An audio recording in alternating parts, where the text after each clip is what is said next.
kanina that we must have a habit of daily coming to the Word, mga igsoon. Kaya pinaagyan mga igsoon, mamunan ta sa interpreted Word, mga igsoon. When this interpreted Word is enjoyed by us, it becomes a constituted Word, mga igsoon. Then pinaagi nga mahimo siya constituted, mahimo tang makasanya nga to sa uban, mga igsoon. Kaya lagi dili magutang makasanya kung wala po tayo pulong na umod sa sulod natin, mga igsoon. That is why it isn't, we are encouraged, give my igsoon, muduol kita sa pulong, mga igsoon. Matag-usahan ta ka na ito, madili po muduol lang kay natay eternally, we must be, it is solely for the desire of the Lord, mga igsoon. Wala nagigota tayo lang pang sentrong tumong, kundi ang pamanigayon ragid sa Diyos, mga igsoon. And also, we must come to the Word in the Spirit, mga igsoon. Kaya kung wala ta sa itong Espiritu muduol sa pulong or magbasa, kawang ragid, mga igsoon. That is why we must be in our Spirit. And then, I also really enjoyed na when defilements would come, my son, we just need the three W's, the washing of the water in the Word, my son. Kaya kita magdali na magbuta, mahugawan, my son. That is why we daily need to be washed, my son, by the Word of God, my son.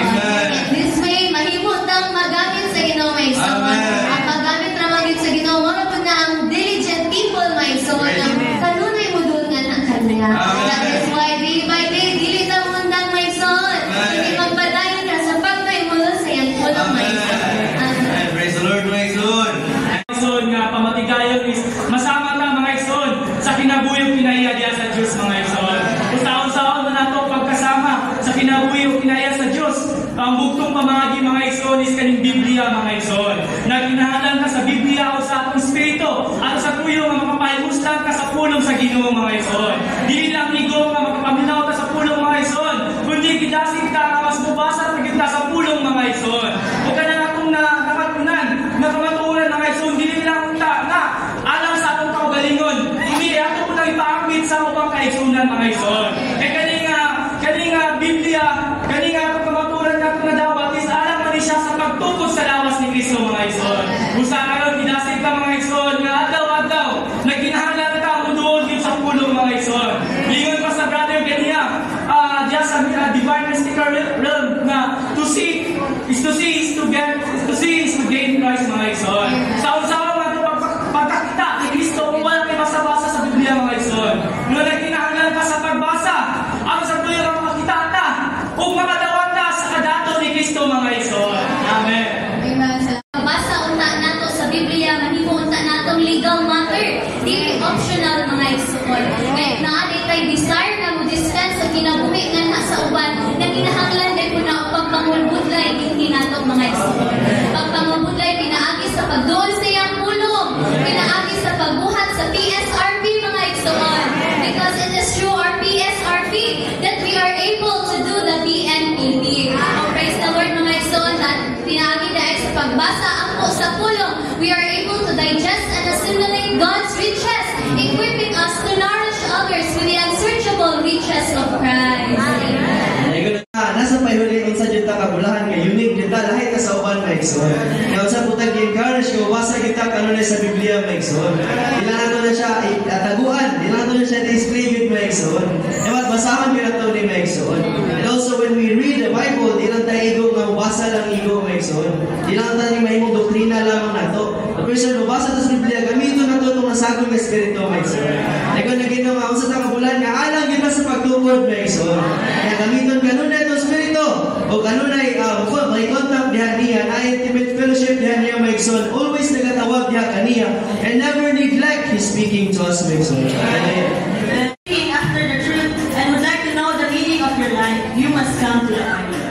And we may say that we have already heard the truth concerning God's economy, but to hear is not sufficient. Walang dili lang punta tama sa pagkadungog, mga igsoon. But we must also dig deeper into the Word. O masahay pa, makaingon ta nga ganaan sa mubasa karon eh. Busy pa man ko. Pero we are not busy, mga igsoon. We are just lazy. No, ang kumpre pa daw sa mga tanang kumpre ang tao nga dili mabasa Biblia.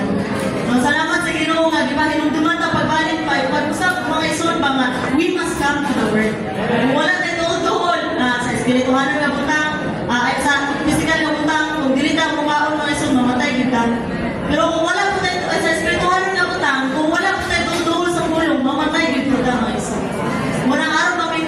to ang atong kinabuhi. Aron tayo kamaligunan pag-yunda sa atong iglesiyahan ng kinabuhi.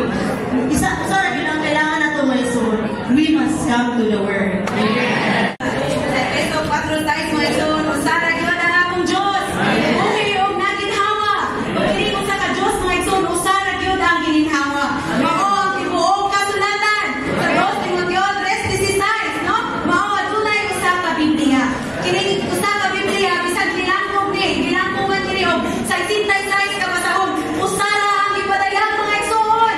It only reveals the triune God seeking out for His tripartite hand. Mao na nga all these ones to enjoy all these ones, my son. We must have this one way. Amen. Paagi mga Diyos ang pagduo sa Ginoo, my son. Amen. Paagi sa pagduo sa iyang pulong, my son. This is the most basic way. Pero para sa ito, alisod jud kayo ko atong my son. Mga nakaunta, ma-realize na ito ba, unsa jud kabililon ang atong Ginoo, my son. Dili jud siya ikatandi sa tanang butang nga atong i-value karon, my son. Mga naka, we must come to the Lord, come to the Word, for us to see Him and for us to gain Him. Amen. Praise the Lord, my son. Amen. How blessed we are, my son. We are in this ministry, my son. And this ministry is the unique ministry, my son. So, praise the Lord, my son. Unsa ka dato, no, mauning ang ato maglimuslan meron, my son. No, usa ka Biblia, usa ka pinadayag, usa ka Dios, o usa ka pamatigayon, my son. Amen. How blessed we are, my son, nga naata aning iglesia, my son. Amen. Praise the Lord, my son. Naata direto magkay, nakakita ta sa pananawon, my son. Amen. Praise the Lord, my son. Kini nga pananawon, my son. Dili data para sa kalibutan, kundi para data alang data, my son, sa pagtukod sa iyong lawas, my son.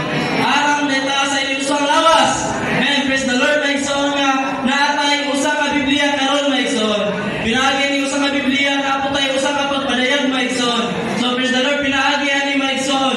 Mahugasan ta matod pa sa Episo, my son.